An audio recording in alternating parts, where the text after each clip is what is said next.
Hi, this is Deborah Keevan of Highlander Press, and it's Thursday, so I just have some musings to share with you.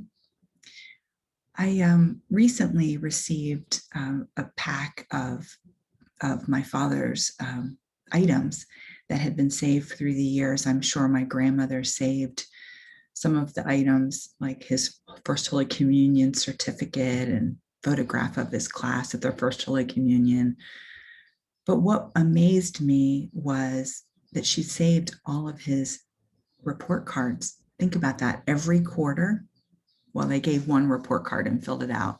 So every report card for all of his years of high school and grade school and middle school were there. And I had a real opportunity to glimpse back and see what my father's teachers thought were his strengths and his challenges. And I have to tell you that my heart broke a lot reading those report cards. What stood out to me was that he had one teacher multiple times, and she gave him an F in art. I'm going to get choked up even talking about it.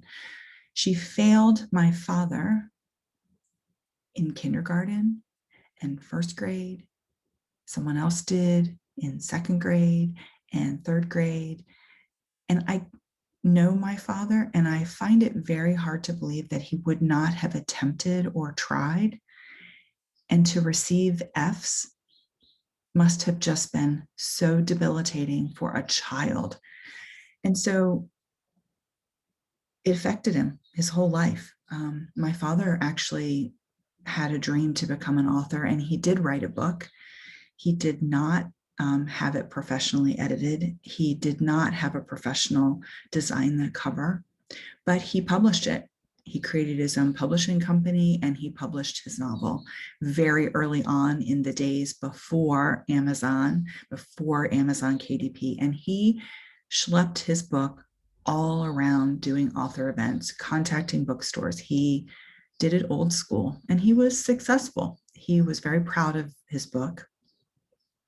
But the purpose of my story is that he didn't create. He didn't enjoy. I mean, he was an incredible woodworker, such a creative problem solver. And yet somewhere in his mind, art was the big thing. So I discovered that I had some minimal artistic, meaning drawing skills and painting and things like that, when I was, in my latter part of junior high and beginning part of high school. And my dad was so proud. He kept my pen and ink drawings, one that won a little award. He was so proud, but I didn't know why. Because here's the thing is, I believe my dad probably was a gifted artist, but he wasn't encouraged. He wasn't, his creativity and his artistic belief in himself was completely squashed. And so he really hid that. And then when my son came along, my younger son came along, and he's an off the chain talented artist, like from the get-go. My father just loved it, was so proud. And I like to think that there was some healing in that for him. But here's the main part of me telling you this story is we all have art scars. That's a term coined by Brene Brown. We all have at some point had someone tell us that our art or our music or our writing or fill in the blank, our knitting, our painting, our coloring wasn't good enough.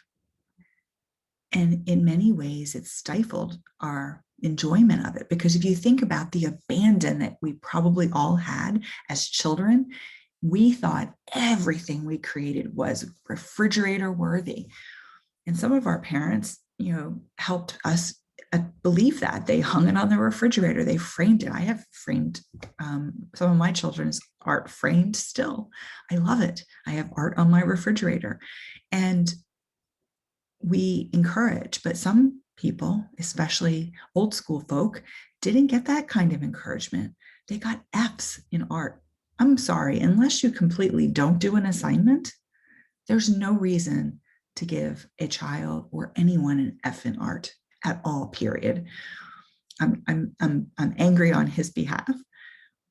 So don't let what someone said about your art or your writing stop you.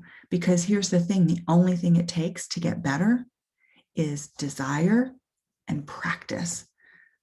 And so if you have a dream in your heart to create something, to have a legacy, to make a stand, to make a statement, to make an impact, don't let those art scars stop you. I can't wait to see what you create. Have a beautiful day, everyone. Ciao.